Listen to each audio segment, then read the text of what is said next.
안녕하십니까. 경향신문 이대근입니다. 오늘은 미국 대통령 선거에서 민주당 후보로 참여하고 있는 버니 샌더스 돌풍과 관련해서 한국 야당에 어떤 시사점을 주는지 살펴보도록 하겠습니다. 제가 버니 샌더스를 소개하려고 지난주에 한국어로 번역된 버니 샌더스 책 두 권이 나왔는데 자서전과 연설문을 실은 책입니다. 이거를 서울 도서관에서 빌리려고 도서관 홈페이지를 검색을 해봤습니다. 그런데 놀랍게도 서울 시내의 모든 공공도서관의 샌더스 책이 전부 대출 중이었습니다. 그래서 며칠을 기다렸지만 상황은 마찬가지였습니다. 그래서 제가 책방에 가서 두 권을 사야 했습니다. 샌더스 열풍이 미국 대륙을 건너서 한국에도 부는 것 같습니다.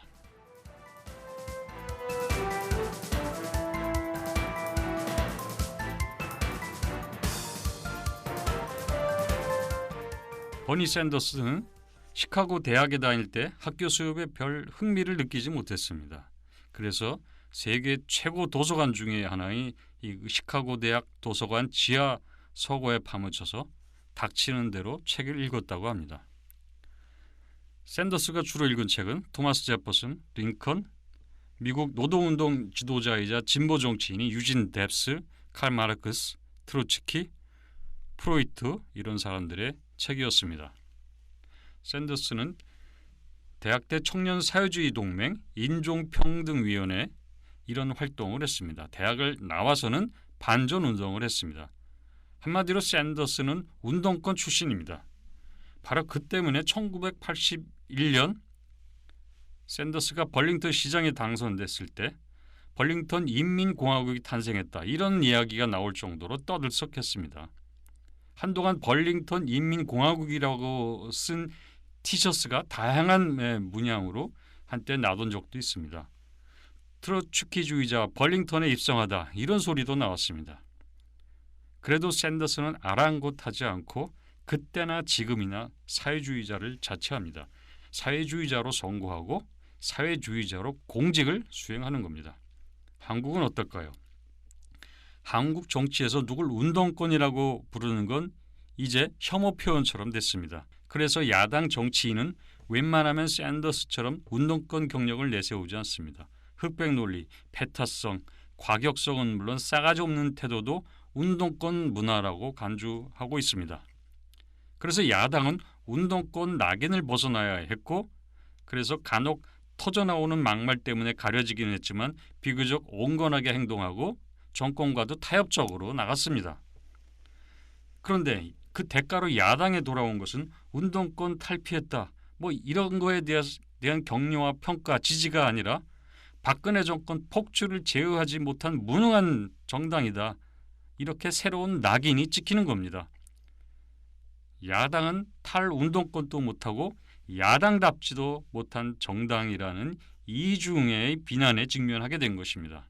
심지어 한솥밥 먹던 안철수 국민당 대표조차 야당은 운동권 패러다임에 빠져 있다고 지적을 했습니다. 그런 지적이 말해주는 것처럼 아무리 야당이 운동권을 탈피했다고 해도 한마디로 야당을 운동권 틀 안에 다시 가둬놓을 수 있다는 겁니다.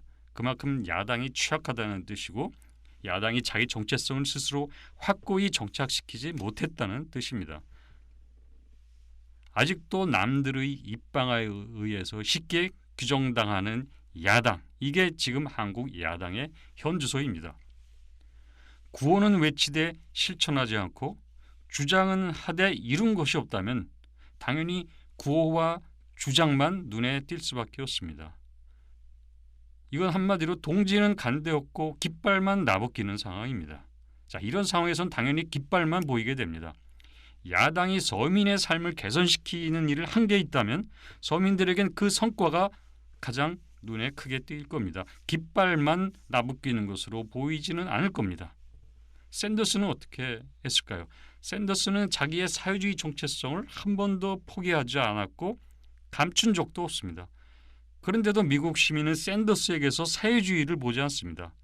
샌더스가 벌링턴 시장 때 한 노인이 그 지역 신문의 편지를 이런 내용으로 쓴 적이 있습니다. 나는 사회주의가 뭔지는 모르겠지만